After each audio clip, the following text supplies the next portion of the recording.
Hi, Mark Rogers here. It's good to see everybody. Welcome to Knowing NAIFA 2024. Got a goodie, got an oldie, pulling it out of the archives here. Van Mueller giving us a presentation some years back. You know, I don't know if you're like me, but when you start off the year, you need some inspiration, and Van's going to bring it here. So I wanted to quickly jump onto this. This is a 6-part series. We're going to kind of string them out here, take notes, and Van's as good as always. So let's get right on over to see Van and what he's got going on. Again, for new agents and experienced agents, always good to remember. You can hear me okay, right? In fact, when I get wound up, the people in front aren't going to like it. Let me ask you a couple of questions. How many people are property and casualty agents in the room? Okay, fabulous. A lot of surprises for you. How many people less than 3 years in the business in the room? Well, first thing I want to tell you, greatest time ever to be an insurance agent, and I'm not kidding. This is the opportunity of a lifetime. You could not enter the business at a better time, period, end of quote. It's the greatest time ever to be a life insurance agent, and I'm going to prove that to you. For the first time ever in the 45 years that I've been in the business, if you're a life insurance agent, you're the competition. Believe it or not.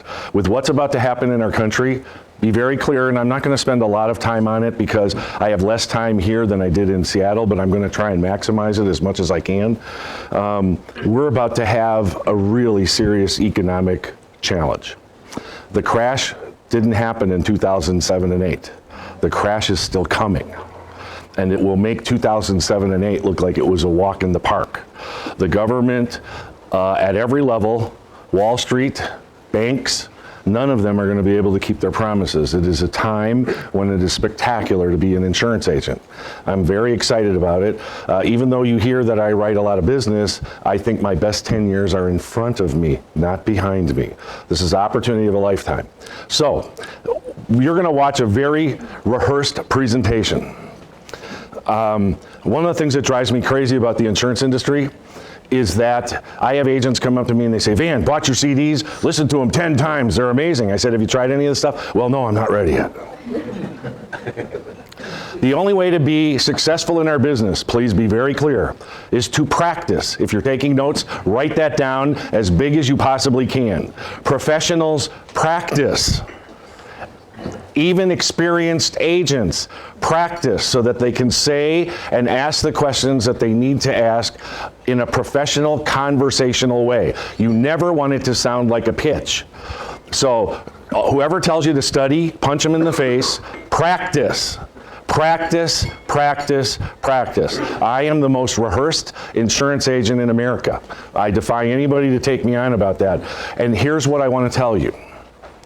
You're going to watch this and you're going to think that I can't do that. And I know because I did it for 16 years. I watched the greats of our industry, John Savage and Ben Feldman and Roger Zener and Tom Wolfe and Charlie Tremendous Jones and all of these people do these talks, and I would sit where you are, and for 16 years, I would walk up and I'd say, man, that was a great speech. And by the time I got to that door, I was terrified that if I tried anything that they were talking about, I wouldn't make the $30,000 to $50,000 a year I was making.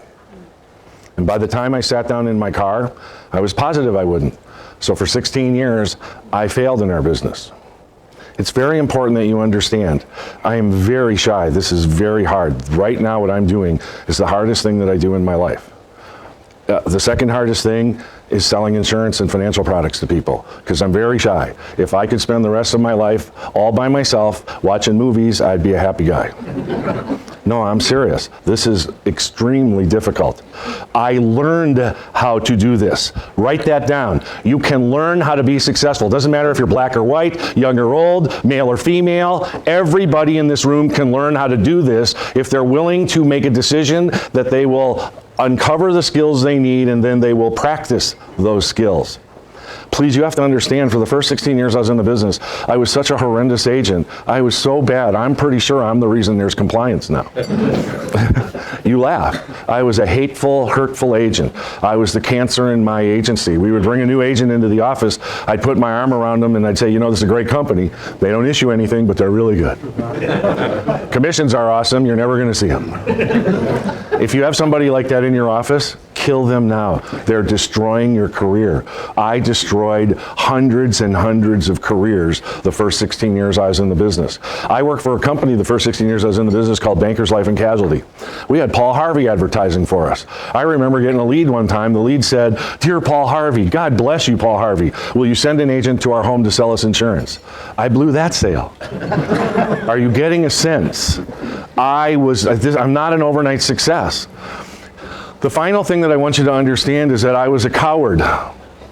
Remember, I had the greats of the industry willing to share their ideas with me, willing to train me, and I sat where you guys are sitting for 16 years and watched these people and never tried anything they said because I was a coward. I was afraid that I wouldn't make the $35,000 a year as I was making. I knew I had to pay my bills, and I knew that if I kept doing what I was doing, I could at least pay my bills. Sounds horrible, doesn't it? It was horrible. I hated you people. Do you understand? I couldn't stand to be in a room with you. I hated my manager. I hated my customers. I hated my prospects. Who did I really hate, you guys? I hated me because I didn't matter, and I didn't know what to do, and I was afraid of everything. Everything. And I lucked out. I got fired, or I'd have never changed. And when I got fired, I spent the whole day crying, and I don't know why, because I hated this business. I hated it. I can't even tell you how much I despised it. I made every excuse there was to not come to meetings, to not do the calls I was supposed to do, because I didn't feel like I had anything worthwhile to say. And at the end of a whole day of crying, you know, where you're sobbing, where you can't catch your breath, that's how much I was crying. I called up this guy named Jim Gaylord, I live in Milwaukee, Wisconsin. I'm a Green Bay Packer fan. He lives in Highland Park, Illinois, which is somewhere between Chicago and Milwaukee, and he's a Chicago Bears fan. And I called him on the phone and I said, "Jimmy, you're not going to believe this. They've fired me." And he was so loving and so caring for me. He said, "Van, they should have done that 10 years ago." And he said, "Van, I can save your career." And I said, "Oh my God, what do I have to do?" That's the first thing I'll never forget. I'm getting the chills right now. I'll never forget it because it changed my life. I said, "What do I have to do?" He said, "From now on, every time you're in a home or a business, I want you to take care of those people whether you make a commission or not." And I'm very embarrassed to say what I said next. I said, "Jimmy, if I do that, I'll starve to death." He said, "Well, okay, then you're fired." I said, "No, you don't understand." He said, "No, you don't understand. You either do what I tell you or you're fired." My 17th year in the business, that was the first year I made the $1 Million Round Table. The 18th year I made core to the table, and now, 28 years in a row, I qualified February 26th for top of the table this year. 28 years in a row I've made top of the table. I've been both places. You can't lie to me. You can lie to your managers, you can't lie to me. There's nobody in this room that can't be successful if they make a decision that they will go and approach prospects and clients the right way, and they will put the interest of those people first, and there's an easy way to do it. So, that's where I'm going to start. How many people in here are willing, this is very important, because remember, I sat in audiences for 16 years and I wasn't willing to try one thing that they shared with me. So if you're going to sit here for 3 hours this morning and watch this, are you willing within the next 48 hours to try at least 3 of the ideas you learn here today? If you are, raise your hand. High, not little, high. I can, you know, you guys, it's so funny. You think we can't see you. Everybody, raise your hands again, high. Now this is very important, very important. Who did you promise? Did you promise me? No. You promised yourselves, and if you can lie to yourselves, then you'll never make it in our business. Now, one more thing before I get started. I hate it when people spot people out or embarrass people and ask them, "Are you a member of NAIFA or are you not a member of NAIFA?" We have a lot of guests here today, and I'm very grateful to you. Thank you. But I want to give you a reason, and I want to tell you how important NAIFA has been in my career and continues to be important in my career, and why you should give consideration to being a member of NAIFA. Here's the number one reason. Number one, it's so ridiculously simple, I go crazy. As a salesperson, I go crazy. They have studies that have gone on for a decade at Northwestern Mutual, at New York Life, and at State Farm. Those are 3 pretty good companies, eh? And you want to hear what the study says? Every single year, members of NAIFA at those companies make more money than people who are not members of NAIFA. So here's my deal. If you could pay $500 or $600 a year and make $10,000 to $20,000 more in commissions, would that be worth it? Raise your hand if you think that would be worth it. If you're not a member of NAIFA, why wouldn't you invest $500 or $600 to make $10,000 or $20,000 more in commissions? Wouldn't that make logical sense? But that's not the only reason to join. The second reason to join is I don't know what kind of weather you have here, but in Milwaukee, we have winter. And think about this. It's February 1st. It's snowing, then sleeting, then snowing, then it gets really cold. Your feet are wet, you're exhausted. You do 4 appointments during the day and you fail on all 4 of the sales. Somehow, some way you get to your 7 o'clock appointment and you're smoking it. It's the finest sales presentation you've ever given. You're sitting this high off your seat. You are smoking it. You're saying to yourself, man, I would buy this. And you get to the end and you ask your prospect or client if they're willing to go ahead with the plan that you've devised for them. And here's what they say to you. Well, we don't think we can afford it. Listen very carefully. If you're not a member of NAIFA, you will believe them. If you're not willing to do what you need to do to be a member of your professional organization, then you will accept everybody else's excuses for why they don't need to do what they're supposed to do. And the answer to that is very simple, by the way, for all you new salespeople. Somebody says to you they can't afford it ever again. Give credence to it. Never embarrass a prospect or client. You say, I totally understand why you would say that, but have you ever thought about this? If it's difficult for you to afford the premium, how would your family or your business be able to deal with the problem? Ask them. They're not thinking logically. The job is to help them clarify their thinking so they can make a common sense decision about something that they need to do. And here's the final reason. And I believe in this all my heart. I'm so appreciative that you've all come to see me speak today, but that's not why you should be here, believe it or not. The speakers are only secondary to the most important reason to be here.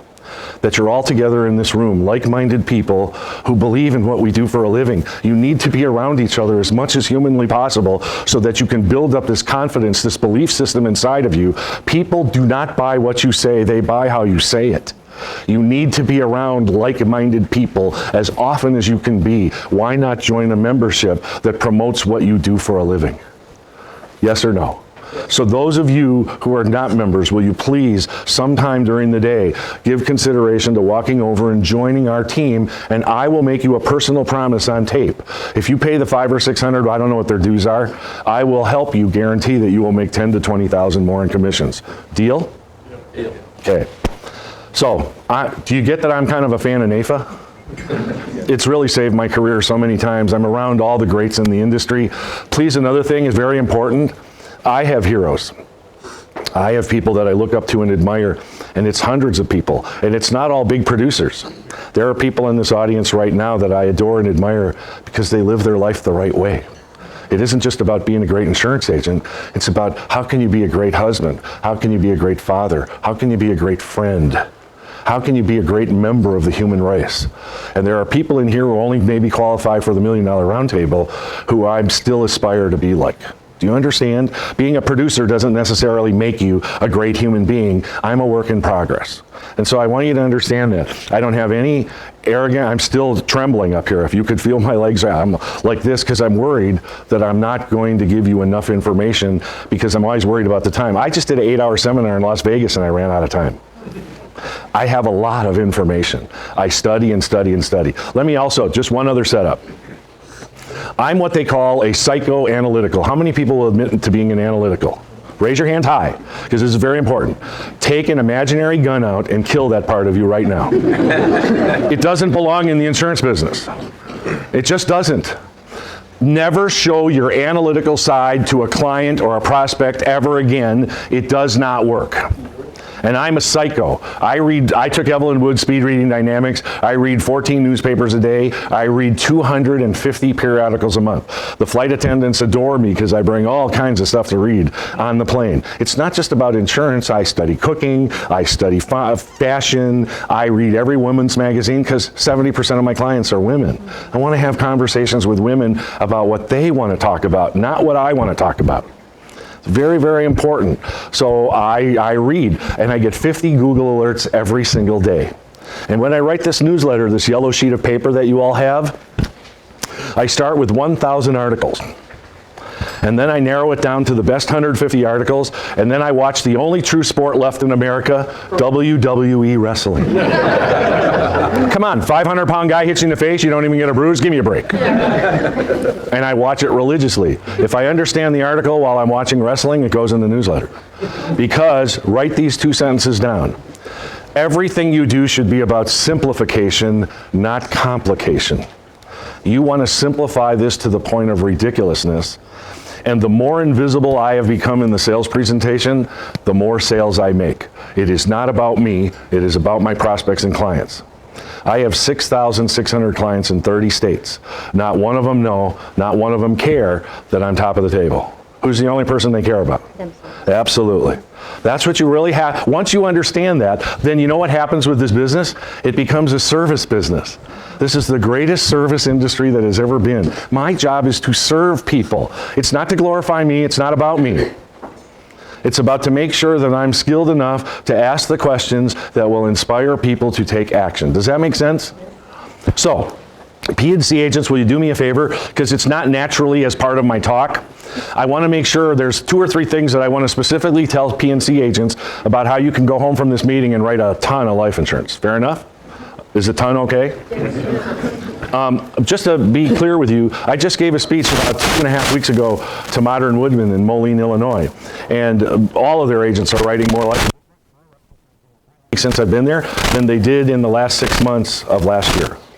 And that's how these ideas, I'm hoping, will help you. But one of the agents sent me a text and he said, Van, me and another agent have already written over 100,000 of annualized premium of life insurance just since you've been here. And then he texted me again. I showed some people the text. He's written 30,000 more annualized premium of life insurance in the last couple of days. So everybody in this room can do it. Does everybody believe me that everybody can do it? Raise your hands if you believe me. Okay, what do you have to do to get better? Practice. No, I didn't hear that. Practice. Oh, I heard that. See, you can't goof around with this. Practice. You know, Tiger Woods practices. Ichiro, I'm not saying his name correctly. Ichiro. He's going to go into the Hall of Fame. He didn't get there by not practicing. Do you understand? Russell Wilson, who I adore. And I'm a Green Bay Packer fan, and I adore Russell Wilson because he was one of the greatest quarterbacks in the history of Wisconsin. I adore him. How do you think he got good? Practice. He didn't study, he practiced. Please, you have so many examples of this. How many people think selling life insurance and annuities and mutual funds and long-term care and critical illness insurance and property and casualty and commercial lines, how many people think that that's a profession? Well, how come you don't practice then? Just kind of blows you away, doesn't it, when you really think about it? If you want to be good at this, I'm talking about not months or years from now, I'm talking days or weeks. I'm hoping that I can inspire you to change your mind. Just a couple of economic things, because I want you to understand it's very important that you get good at this quickly, because the government is not going to be able to keep their promises at any level. Washington State is a mess, and I'll tell you where to go to find out. Write this down. You need this information. Truthinaccounting.org. Truthinaccounting.org. If you go to that website, you can find out all about the finances of the state of Washington, and you can find out about the biggest cities in the state of Washington and see what their pensions are doing, and they're a mess. So where are they going to get the money? By the way, do you know why it's a real problem in the state of Washington if their pensions are a mess? What can't the state of Washington do that the federal government can do? Answer me. Borrow money. Not borrow money. Who are they going to borrow it from? Wait. Let's start with him first. Who are they going to borrow it from? Taxpayers. The future. The future. So how do they do that? Issue bonds. They print more money.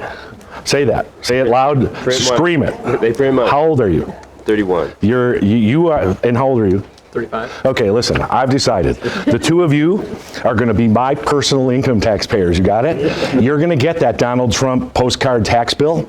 Here's what it's going to say. Line 1, how much did you make? Line 2, send it in. Got it? I'm going to be killed by a jealous husband when I'm 125 years old. So you two guys are going to be paying for me for 60 more years. Are you excited?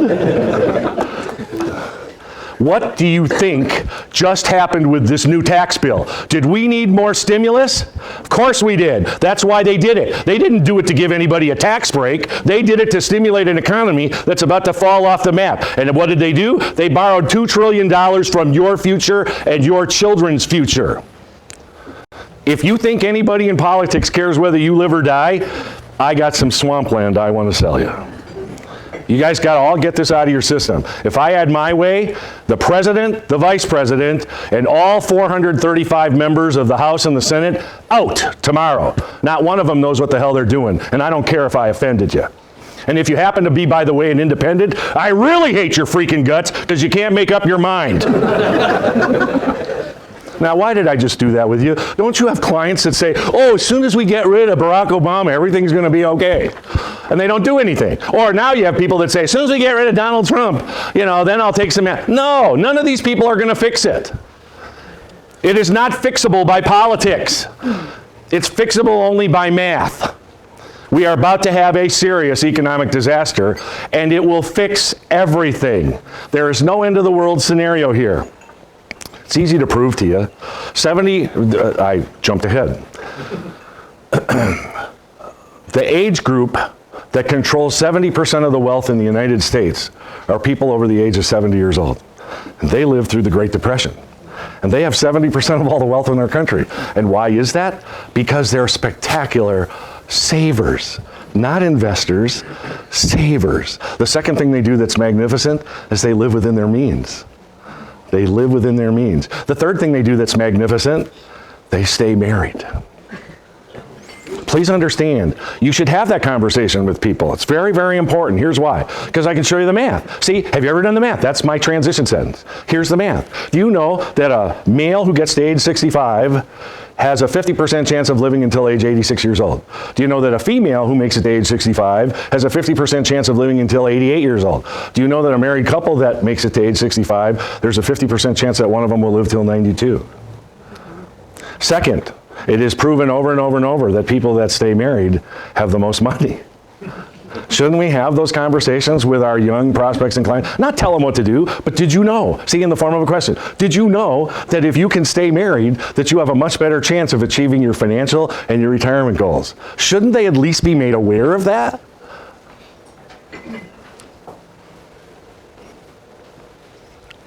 This is so fun. I can't tell you. I have such a blast talking to my prospects and clients. Now, I'm going to tell you some bad news now. That's where I was going to start. If anybody leaves this room and they tells anybody that I told you bad news, I will find you and kill you myself. There's no bad news here. There's no good news here. There is only news. Really get this. If you plan and prepare for anything that's about to happen, it's the opportunity of a lifetime. If you don't plan and prepare, then you will be slaughtered. Your choice, Mr. and Mrs. Prospect. Do you get the sale? Do you understand? That's the sale, isn't it? Do you want to prepare for what's going to happen, or do you want to not prepare? Which would you prefer to happen to you? Now, did I tell them what to do? I gave them a choice. What if they say we don't care? Do you have anybody that might say that? I do. What did you find out in about 2 or 3 questions? That they're never going to buy anything from you. Thank you, it was so nice meeting you, bye.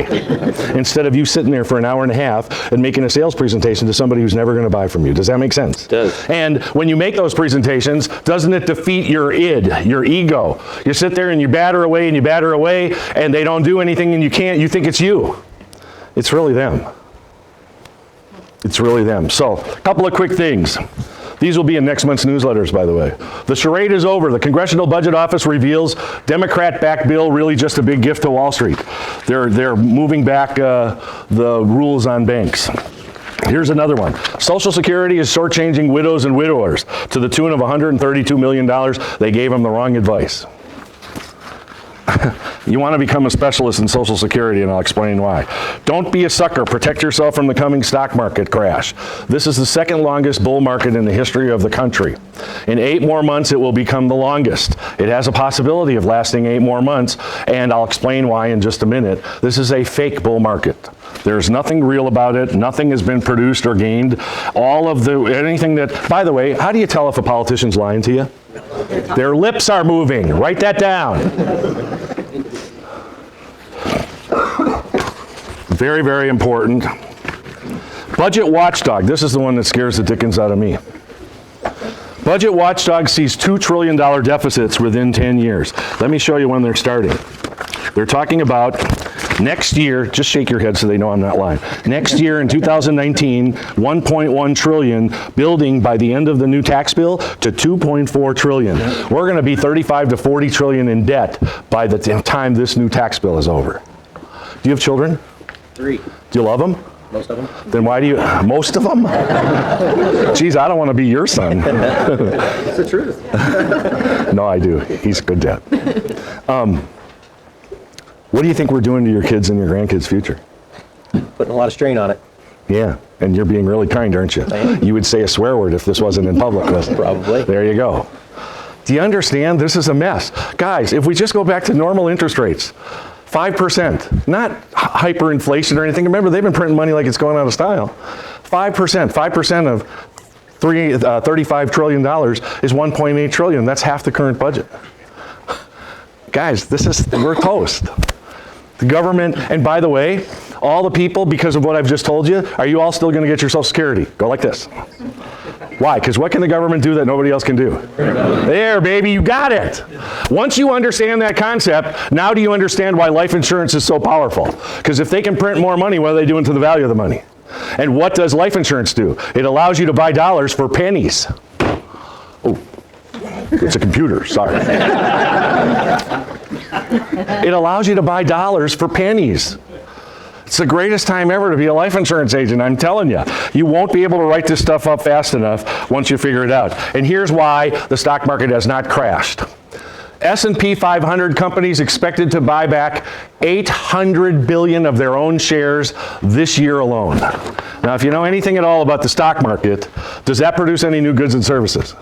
Does that create any more jobs? In fact, it reduces jobs. Do you understand? The money supply, write this down. You can find this information at usdebtclock.org. These are 2 sites you want to own, usdebtclock.org and truthinaccounting.org. They will build your career beyond your wildest imagination. At debtclock.org, it said the money supply in the year 2000 was 4.7 trillion. The money supply now is 14 trillion. Where'd that money come from? I'm not done. The Federal Reserve had $400 billion of assets, and the Federal Reserve now has $5 trillion of assets. And I can show you a dozen articles that say that the Federal Reserve, the bank for the banks, is insolvent. Why isn't that a problem for our country? See, you got to know this. If you don't know this, then you don't understand what's happening. Here's the answer. Because the Federal Reserve can just print more money, so they'll never be insolvent. So if you